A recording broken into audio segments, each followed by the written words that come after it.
coming into it, I think what I realized right away was the way you spoke about the other composers that you hinted to, there was respect there. And, you know, as much as musically, I wanted to make sure that what I did aligned with the vision of the world, it was almost as equally important to make sure that, you know, the vibe that I brought as a person would work. And that was a great challenge because then it couldn't be 100% derivative, but it had to be something that could resonate really well with what you guys had already done. When I wrote what my thought would be for the next progression, I was just expanding on the world that you guys had created already. And then now we're in production and it's like the writers essentially say, well, this is the world and here's this other important character, and all of a sudden it made complete sense. It was kind of a primer for me in the sense that I learned quickly, like, okay, no, these are the boundaries that I have melodically, I have to stay within, and harmonically, but also texturally. There's still a range of like, there needs to be a, whether it's musical naivety or a certain innocence, I guess, or rawness to it. And so for me, one other latch point was I made sure that even when I was recording the instruments, I made sure that you wanted this dry, intimate sound. Yeah.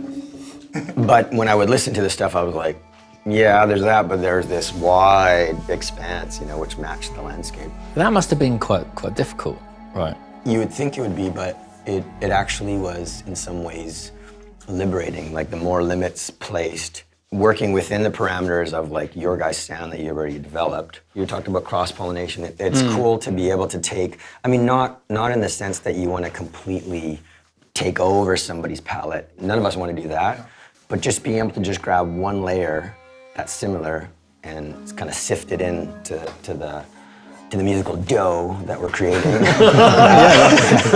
I mean, that's an interesting picture. I think it's just adding a new facet to our library of sounds and also styles, right? So stylistically, I think the interesting part about adding you to the project was you bring in something fresh. You have your own, like, you know, history of, you know, writing music for different types of genres and all that kind of stuff. But it also just made total sense because it felt so natural. It really fits in. So we have this kind of, you know, we have this vision about this project, what we want to do, and this chunk is missing. And it was just like a perfect slot in there. That's the interesting thing, isn't it? Is how does that lead into the sound for Forbidden West? In that, what's the difference between the approach to, you know, Horizon, Zero Dawn, and Forbidden West? In that there's sort of an evolution there. What was the basis of it? We were doing an arc. No, we had Lucas, this kickoff. you took the three main new story arcs that weren't in the first one, and you gave one to each of us, didn't you? Yeah. And we wrote a suite for all of their situations. Which in our kind of suite process is maybe quite a long piece of music, where we try and explore what it might sound like in all the different ways you might write music for this person. So we to make it really basic, we always imagine we'd try and think up a theme for that character or arc. We'd try and put it in a more of an ambient exploration setting, and then we'd also, because it's Horizon and this is a big part of it, we'd also try and get a little flavour of what they might be like in combat, so that when we then later on in the project come back to that story arc, whether it be a cutscene or a big piece of combat music or a zone, we have a starting point. Yeah.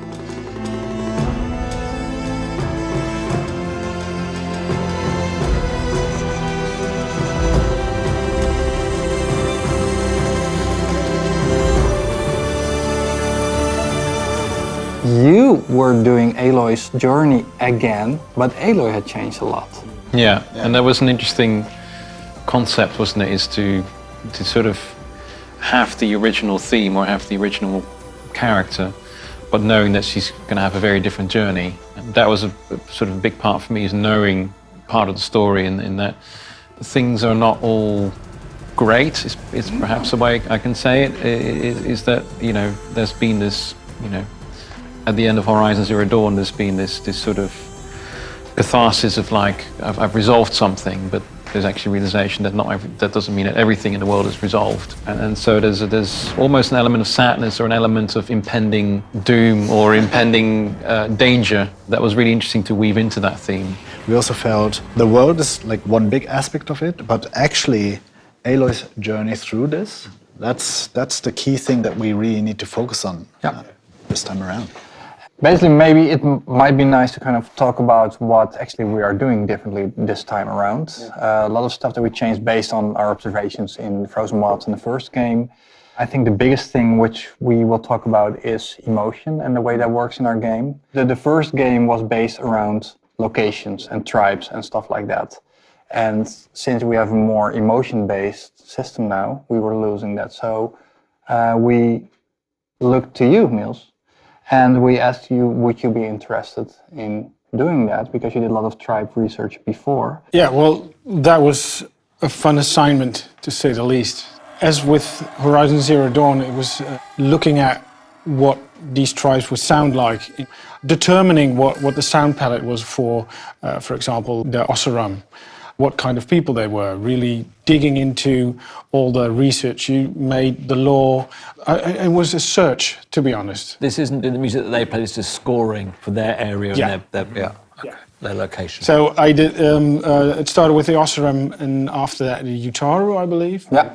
That was a completely different research than the Tanact, which are much more gritty than the Utaru and they sound like that. And for all the tracks I used new instruments that I didn't own previously. And for the Tanact especially, Lucas just kept nudging me, saying, make an instrument, a plank with all the strings, and then, you know, and in the end I did, and it worked. Of course. Okay, so in 5 words, what do the Oseram sound like? Blunt, big hits. That's 2 words. Non-melodic. Okay, that's enough. That's 5. Utaru. Lyrical, harmonious. The Tanact, gritty, aggressive, like gritty guitar string, dirty strings. Now the big thing that we changed is that actually all the music you hear continuously, we can nudge that in a certain emotional direction. So basically, you have a circle. It's like a pizza, using the pizza analogy again. Every pizza has a bunch of slices. Each slice represents a different emotion that Aloy is going to experience throughout her journey during this whole arc. Each slice of the pie represents an emotion that Aloy is going to go through. And at any given point, essentially, you can go from this emotion and transition through like a transition piece into another emotion. And the idea is essentially throughout the course of the game, you are essentially, you know, dynamically based on what happens in the game, you're basically going from one emotion to another. And we are essentially like the emotional friend, you know, that supports you on your journey as you play as Aloy going through the game. We have 3 different states. Yeah. Aloy is exploring and doing stuff, not really engaging in anything. Then we got the engaged state, which means he is doing something related to an activity, but not fighting. And then we got the vigorous state, which is fighting stuff. Yeah. And so when you got your emotion calm and you got your state vigorous, and I think you had that one when you played. Calm fighter, yeah. Yeah. So obviously not everything works one-on-one, but it does give us the possibility to kind of have a whole pool of music. Yep.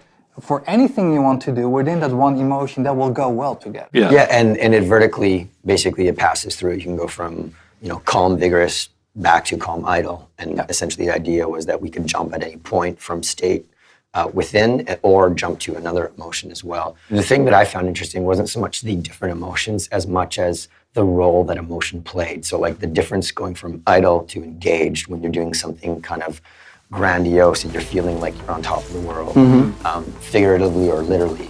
I thought that was really interesting because that is a great way to hook in and connect the player with the character. Like as a player, there's nothing better than that feeling of like, I'm empowered, not just with a power up or something, but I'm actually empowered emotionally. There's a second layer to this, which we spoke about when you first unveiled the Nexus to us all, which was actually, it's getting us to write in a different way. Yeah. And that's actually a really powerful thing, especially on a sequel, where she's still in the same world. It's still the same lead character. You've still got the same people writing the music apart from Oleksa. That's one of the solutions to keeping it fresh. Yeah. Basically, we're looking at the world through the eyes of Aloy. Like, that's really our paradigm. It's like really. It's not even her eyes. It's looking at it. What her story arc. Exactly. Internally, what she is using a lot, telling us no, but it's her on her own, and this is what she's feeling here. Now you have all that music material that is, categorized in all those different types of emotions, and throughout like a game production, like an open world game, there's so many occasions where you can create something special if you have the fitting content. We have a whole new music tool being written for us internally. We can have all those variations actually in the same track, where we needed to bounce them out separately before, and you would hear that we would go to a new track.